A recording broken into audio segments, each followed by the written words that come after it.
Now, R&D has played a very important part in all of this. It sort of generates those new technologies, as I said, and provides those opportunities to move up in terms of performance.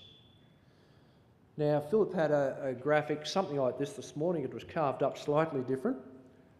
But the important things I want to draw your attention to here, first of all, is that public research and development has contributed about half of the productivity growth we've seen since the early 50s. And that's been at about 2% a year, so about half that's come from public research and development. But it's a combination of foreign investment in R&D and domestic investment in R&D. So in other words, Australian farmers in Australia are benefiting from a fair bit of the R&D that goes on elsewhere around the world. And we are therefore benefiting from some of the spilling effects of that R&D.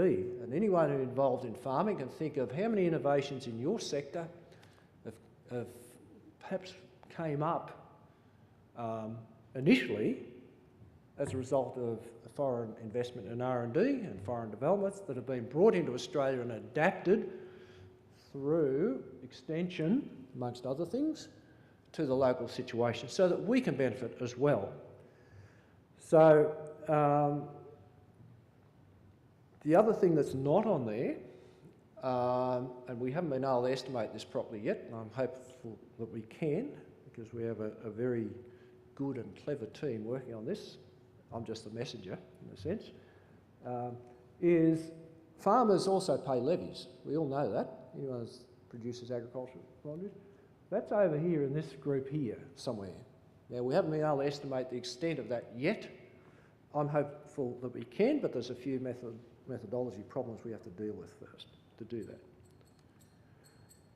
Now, I said structural change, and this probably says it all. The number of farms are declining, average farm is rising. There's probably not much else you can say about that, but it's a natural process of evolution, whether it's farm sector or whatever, it's a natural process of evolution, and that will continue, and it's a good thing for Australian agriculture and our ability to remain competitive and viable in a global market. Now, there's some other things that I'd suggest are affecting our productivity and the uptake of new innovations and so forth. This is one is research intensity, public research. This appears to be declining, and now that's a percentage of the value of production.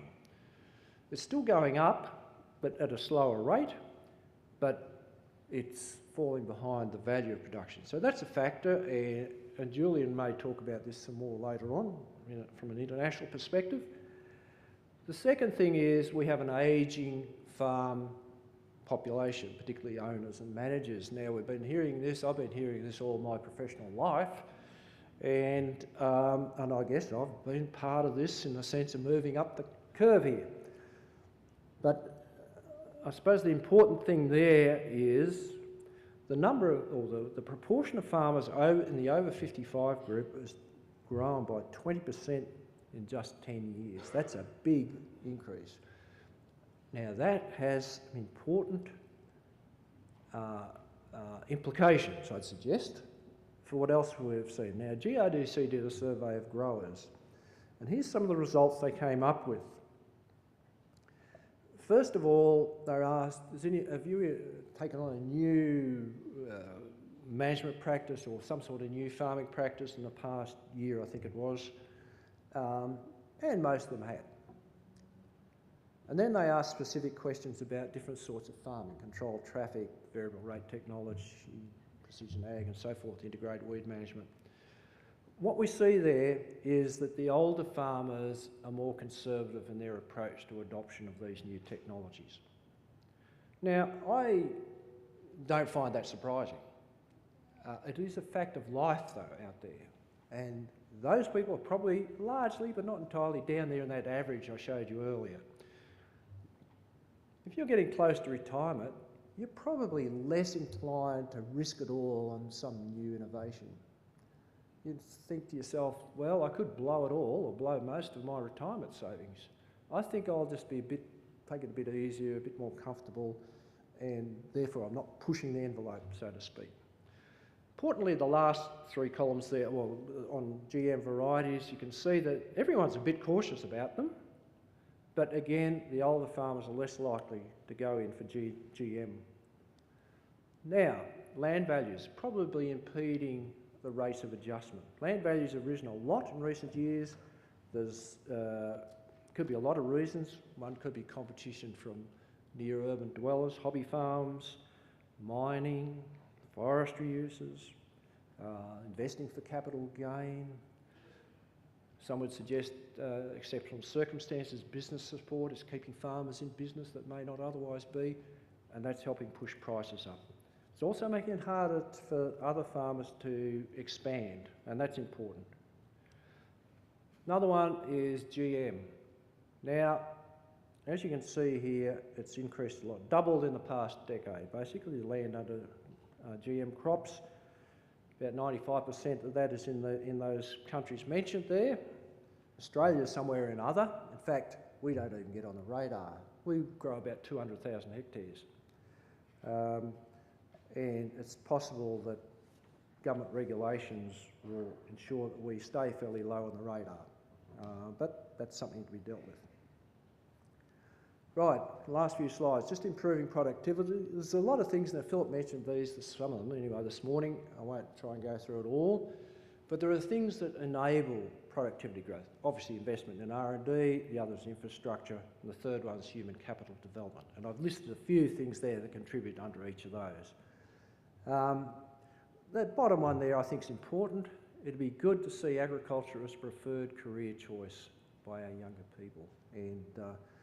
And I guess that's very critical to dealing with that age question, but there's a lot of other things to do, both physical and human capital involved there. The other thing is incentives. Open markets. Give farmers a better opportunity to respond to the price signals, the true price signals, underlying price signals that are out there. Obviously, trade liberalisation is very important there. We've got a bunch of still little boards and marketing restrictions and constraints in various states. It's all state monitored or run that we could probably address that would help things. Carbon markets offer a big opportunity out there for farmers to be innovative, and also the R&D providers and so forth to get in there. Land and water use policies, we'll hear more about those at this conference, particularly water.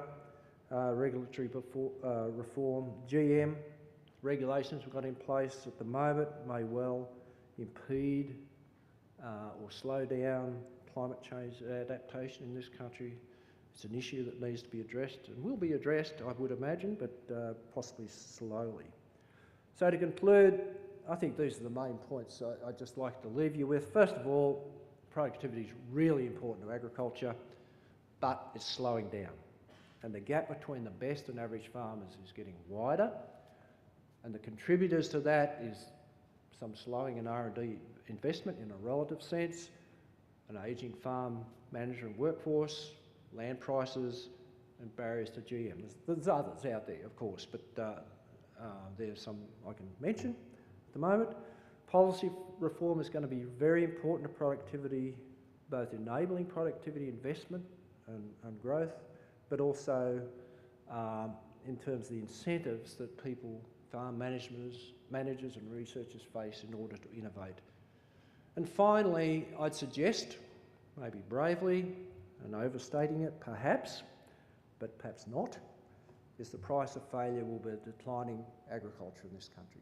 Thank you.